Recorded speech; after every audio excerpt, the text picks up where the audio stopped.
फिर से सजी है सत्ता की मंडी, किसे मिलेगी मंत्रालय की झंडी। नमस्कार, मैं सुनैना कश्यप और आप देख रही हैं KH लाइव हिमाचल। हिमाचल प्रदेश की राजनीति एक नए मोड़ पर खड़ी है। सुक्खू सरकार के 2.5 साल पूरे हो चुके हैं और सुक्खू कैबिनेट में अब बड़ी सर्जरी तय मानी जा रही है। 2.5 साल बाद अब सवाल सिर्फ ये नहीं कि कौन मंत्री बनेगा, सवाल ये भी है कि कौन मंत्री बाहर होगा। अब कैबिनेट विस्तार की आहटें सुनाई देने लगी है, लेकिन ये सिर्फ एक पद भरने का मामला नहीं है। ये सत्ता संतुलन, गुटबाजी, क्षेत्रीय प्रतिनिधित्व और आलाकमान की पसंद नापसंद का ताना बाना है। लंबे समय से खाली पड़े एक मंत्री पद को भरने के लिए फिर से लॉबिंग शुरू हो चुकी है। चर्चा में कई नाम हैं जिनके मंत्री बनने की अटकलें तेज हैं।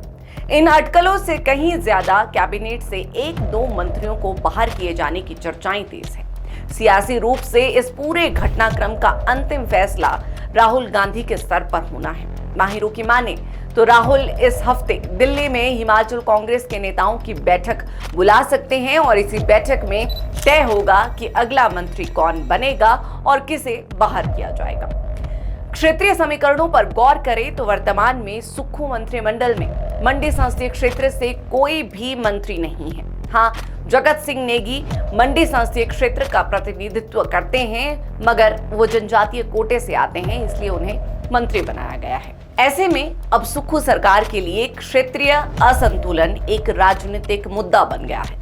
इसे साधने के लिए अब कुल्लू से विधायक सुंदर सिंह ठाकुर की दावेदारी मजबूत मानी जा रही है। सुंदर सिंह ठाकुर का नाम इसलिए प्रमुखता से उभर रहा है क्योंकि कुल्लू और मंडी क्षेत्र लंबे समय से खुद को उपेक्षित महसूस कर रहा है। दूसरा, सरकार पर जब संकट मंडराया था तब सुंदर सिंह सीएम सुक्खू का सहारा बने थे। अब क्षेत्रीय संतुलन की राजनीति को साधने के लिए मंडी जैसे बड़े संसदीय क्षेत्र को अगर मंत्री पद की सौगात मिलती है तो फिर विधायक सुंदर सिंह की लॉटरी लग सकती है।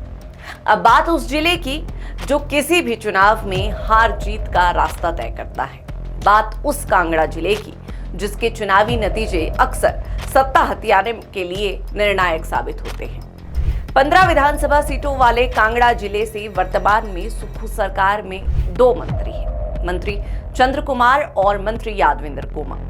पहले की सरकारों की तरह इस बार भी कांगड़ा को तीसरा मंत्री मिल सकता है। दरअसल कांगड़ा को प्रदेश का सबसे बड़ा जिला होने के नाते कम से कम 3 मंत्री पद मिलना तय माना जाता है। ऐसे में कांगड़ा से मंत्री पद की लिस्ट में कई नाम शामिल हैं, मगर इस वक्त जिस नाम की चर्चा अधिक है वो नाम है कुलदीप पठानिया।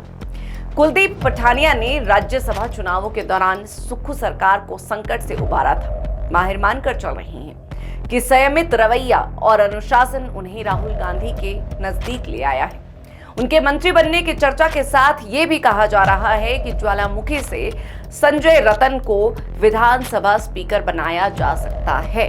अब ये कहना गलत नहीं होगा कि यहाँ इनाम की राजनीति दिख रही है। सरकार बचाने का इनाम जो पार्टी के संकट के समय खड़ा रहा, अब उसे मंत्रालय का तोहफा मिल सकता है। और अगर पठानिया मंत्री नहीं बने तो फिर लिस्ट में जो कई नाम हैं उनमें आशीष बुटेल की दावेदारी सबसे ज्यादा मजबूत मानी जा रही है। वैसे सियासत में नजदीकियां मायने रखती है, लेकिन समीकरण अक्सर नजदीकियों से ज्यादा भारी पड़ते हैं। सीएम सुक्खू के करीबी माने जाने वाले संजय अवस्थी का नाम भी मंत्री बनने की दौड़ में है, मगर समस्या ये है कि वो शिमला संसदीय क्षेत्र से आते हैं। वो शिमला जिस क्षेत्र से पहले ही 5 मंत्री सरकार में मौजूद है। न केवल मंत्री बल्कि वर्तमान की प्रदेश अध्यक्ष और विधानसभा उपाध्यक्ष भी शिमला संसदीय क्षेत्र से ही आते हैं। ऐसे में राजनीतिक संतुलन गड़बड़ा सकता है। इसीलिए फिलहाल मंत्री पद की लिस्ट से अवस्थी आउट होते ही नजर आ रही हैं और संभवतः यह सत्ता समीकरण का क्लासिक उदाहरण है। नजदीकी से बात शुरू होती है, लेकिन क्षेत्रीय प्रतिनिधित्व और जातीय सामाजिक संतुलन आखिरी फैसला तय करता है। खैर, संतुलन साधने के लिए अब अगर किसी मंत्री को बाहर किया गया तो विभागों के पुनर्गठन की संभावना भी है। कमजोर प्रदर्शन करने वाले मंत्रियों से विभाग लेकर उन्हें नए चेहरों को सौंपा जा सकता है।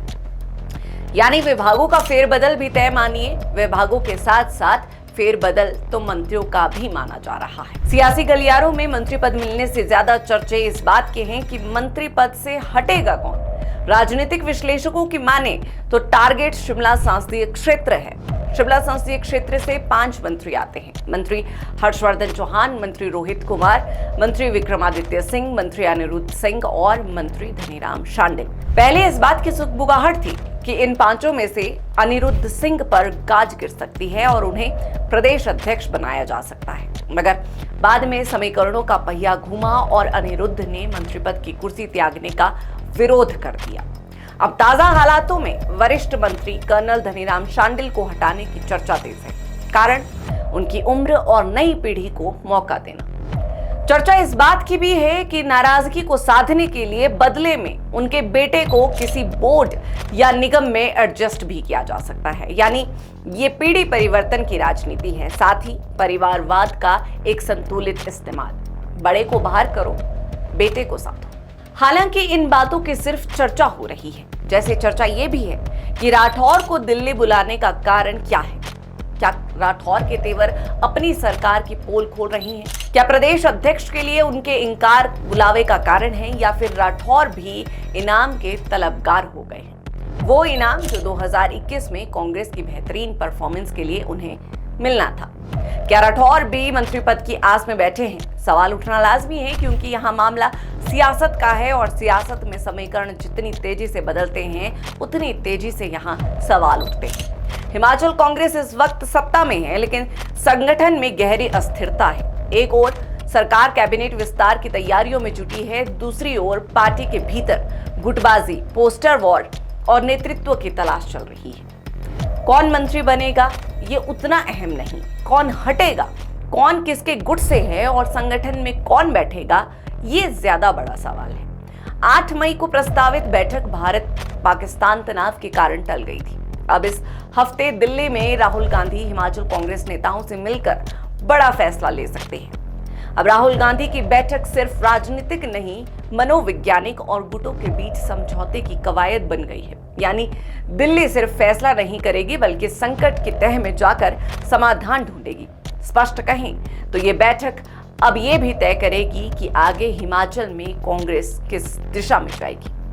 बहरहाल आज की इस चर्चा में इतना ही। इस पूरी चर्चा पर आप सबकी क्या राय है ये हमें कमेंट कर जरूर बताएं।